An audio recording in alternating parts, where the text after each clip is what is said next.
దయ, కరుణ మనిషికి మాత్రమే ఉన్న అద్భుతమైన గుణాలు. అవి మనని మనిషిగా నిలబెడతాయి, మనసున్న వాళ్ళమని ప్రపంచానికి తెలియచేస్తాయి. కానీ ఒక్క విషయము మనం చాలాసార్లు మర్చిపోతుంటాం. ఈ గుణాలు ఎంత గొప్పవో అవి ఎక్కడ ఎలా ఉపయోగించాలో తెలుసుకోవడం కూడా అంతకంటే గొప్పది. మన రోజువారీ జీవితంలో చూద్దాం. ఎవరైనా మనల్ని మోసం చేసినా సర్లే అని వదిలేస్తాం. అబద్ధాలు ఆడారని తెలిసినా పోనీలే అనుకుంటాం. హద్దులు దాటి మాట్లాడినా మనవాళ్లే కదా అని సైలెంట్ అయిపోతాం. మరి ఆ హద్దులు దాటి దుర్మార్గంగా మారితే, దానికి మనం మౌనం వహిస్తే అది దయే అంటారా? జాలి చూపించామని శభాష్ అంటారా? మరి దాన్ని ఏమనాలి? అది మన బలహీనత కాదా? అవునండి. ఏ యుద్ధమైనా బయట వ్యక్తులతో చేయడం చాలా సులువు. అదే మనవారి దాకా వస్తే ఏం చేస్తాము అన్నదే ముఖ్యం. అలాంటి పరిస్థితుల్లో ఎంతటి యోధుడైనా ఎలా మారిపోతాడో ఈ శ్లోకం చెప్తోంది. కృపయా పరయావిష్టో విషీదన్నిదమబ్రవీత్.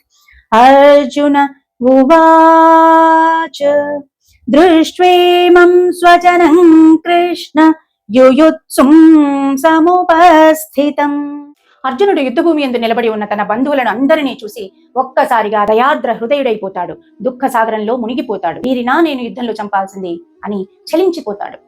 దయ, జాలి, కరుణ ఇవన్నీ గొప్ప గుణాలే. కానీ అవి చూపించవలసిన చోట చూపిస్తే శోభిస్తాయి. కానీ చూపించకూడని సమయంలో చూపించకూడని వారిపైన చూపించడము మన విలువను తగ్గిస్తాయి. అర్జునుడు ఇక్కడ అదే తప్పు చేశాడు. అధర్మపరులైనటువంటి కౌరవులపైన కూడా కనికరం చూపించాడు. వీళ్ళంతా నా వాళ్లే, వీరిని నేను ఎట్లా చంపగలను అని దిగులు పడ్డాడు, కుంగిపోయాడు. అంటే ఆ క్షణము అర్జునుడు తానొక క్షత్రియుడన్న సంగతిని కూడా మర్చిపోయాడు. అదే అతని మనసులో ప్రవేశించిన బలహీనత. దానిని తొలగించడానికే గీతా తత్వ ప్రబోధకుడైన శ్రీకృష్ణ పరమాత్మ ప్రయత్నిస్తారు. ఎంతటి శారీరక బలం ఉన్నవారు కూడా అవిద్య, అజ్ఞానము ఆవహించినప్పుడు బలహీనమైపోతారు. అందుకే అంతటి మహాయోధుడు, అంతటి అస్త్ర శస్త్రాలు కలవాడు అయిన అర్జునుడు కూడా అజ్ఞానం ఆవహించేసరికి చిన్న బాలుడిలాగా శక్తిహీనుడై దుఃఖించడం మొదలుపెట్టాడు. ఎప్పుడైనా మనోవ్యాధికి చికిత్స చేయకపోతే ఎంత బలవంతుడినైనా సరే కుంగదీస్తుంది. అంతటి యోధులకే ఇది తప్పలేదు, మరి సామాన్యులం మనమెంత? కాబట్టి శారీరక బలంతో పాటు ఆధ్యాత్మిక విద్య ఉన్నప్పుడే మనిషి మనస్సును జయించగలుగుతాడు, మనశ్శాంతితో జీవించగలుగుతాడు. ఇది ప్రతి ఒక్కరి కర్తవ్యం కూడా. అర్జునుడు ఆ అజ్ఞానం వల్లే కదా సంకటంలో పడ్డాడు. ఒకవైపు ధర్మం, మరోవైపు బంధుత్వం. చేతిలో ఆయుధం ఉన్నా సరే మనసులో ధైర్యం లేదు. జీవితంలో మనం కూడా ఇలాంటి పరిస్థితులు ఫేస్ చేస్తూ ఉంటాం. ఎక్కడ కఠినంగా ఉండాలో అక్కడ మృదువుగా ఉంటాం, ఎక్కడ నిర్ణయం తీసుకోవాలో అక్కడ సందేహంలో పడిపోతాం. దాంతోటే సమస్య మొదలవుతుంది. క్రమంగా మనసు బలహీనపడుతుంది. చిన్న చిన్న తప్పులను చూసి చున్నట్టు పోతుంటాం. అదే పెద్ద తప్పు మన ముందు ఎదురైతే అప్పుడు కూడా మనవాళ్లే కదా అనుకోవడం మన బలహీనతే అవుతుంది అని భగవద్గీత చెప్తోంది. జీవితంలో కొన్ని సందర్భాల్లో దయ కంటే ధైర్యం ముఖ్యం, కరుణ కంటే కర్తవ్యమే ముఖ్యం. మనసు మంచిగా ఉన్నా సరే నిర్ణయాలు మాత్రం బలంగా ఉండాలి. మనవారా పరాయివారా అన్నది కాదు, తప్ప ఒప్ప, ధర్మమా అధర్మమా అన్నదే ముఖ్యం. ఒక ఉదాహరణ చెప్తాను. కోర్టులో న్యాయమూర్తి తప్పు చేసిన ముద్దాయికి కఠిన శిక్షను ఖరారు చేస్తే హర్షిస్తామా, లేక అతనిపైన దయ చూపిస్తే హర్షిస్తామా? ఆలోచించండి. ఎక్కడ కరుణ చూపాలో అక్కడ చూపాలి, ఎక్కడ కఠినంగా ఉండాలో అక్కడ కఠినంగానే ఉండాలి. మనసు బలంగా ఉన్నవాడికి కూడా భావోద్వేగం అనేది క్షణాల్లో బలహీనుణ్ణి చేసేస్తుంది. దానికి ఉదాహరణ అర్జునుడే.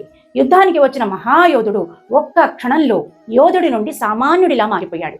చేతిలో గాంధీవం ఉన్నా కూడా మనసులో బలం లేకపోయేసరికి యోధుడైనా సరే కుంగిపోయాడు. బయట యుద్ధం మొదలు కాకముందే తన లోపల యుద్ధం మొదలైపోయింది. మన జీవితంలో కూడా ఒక విషయంలో చాలా క్లియర్గా ఉండాలి.